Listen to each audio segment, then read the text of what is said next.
When I was growing up, my mother would always say, "Daniel, eat your greens," and I would never like to eat my greens because I didn't really like those greens. But I learned of a new green, a green with an M before it, that we're going to explore today. That's mighty good. Today's sponsor is Blue Ridge Jams, and you can check them out online at blueridgejams.com.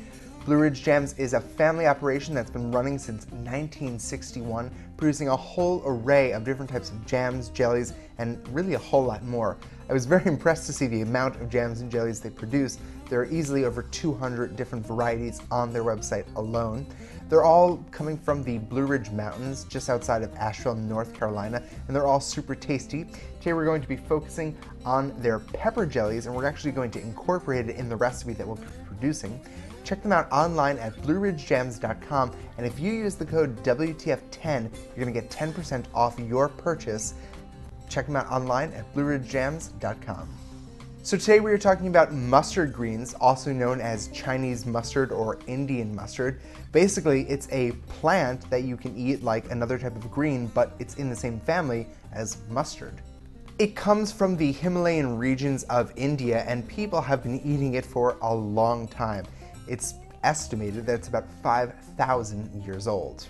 When you go to buy it at the grocery store, it sort of has the look of something like kale. It'll be all bundled up together, but it doesn't taste like kale. It has this really nice horseradishy, mustardy flavor, which I really like. The cool thing about the plant is everything is edible, including the stem and the seeds and of course the leaves. Though today in our recipe we're only going to be using the leaves by themselves. The other thing that's pretty interesting is where they're used. They're not just used in Indian, Chinese, and Japanese cuisine, though they are used there. They're actually also used as a substitute for things like collard greens in Southern American cooking. Nutritionally speaking, mustard greens have a lot to offer. They pack a lot of vitamins A, C, E, and K, and they're not just good for you. An interesting fact is that a lot of farmers just grow mustard greens because they are an awesome source of fertilization. So they grow the mustard greens just to cut them down, mulch them up, and put them all over their soil to bring back more nutrients into the soil. Another kind of fun fact, mustard greens are used in this process called phytoremediation, which is the removal of heavy metals. Not those type of heavy metals, things like lead. The cells in the mustard greens can actually absorb things like lead and help remove them from hazardous waste sites. Today we're going to make an awesome recipe with mustard greens. We're going to braise the mustard greens, kind of create a nice little bed for pork belly topped with some pepper jelly. Let's get started.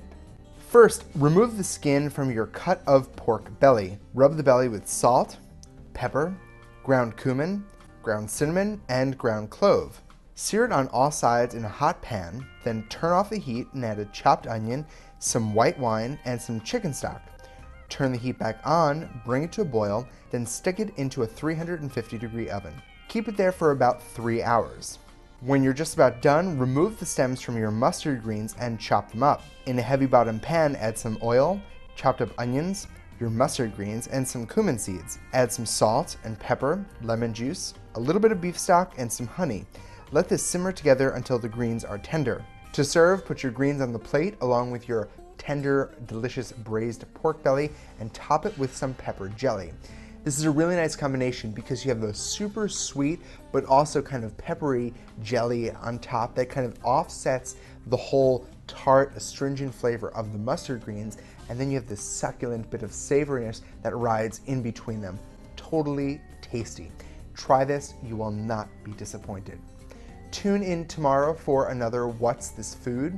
Be sure to check out our sponsor, blueridgejams.com, and use your 10% off code WTF10. And if you have something you want me to cover, you can post it in the comments below or drop me an email, hello@danieldelaney.com. See you tomorrow.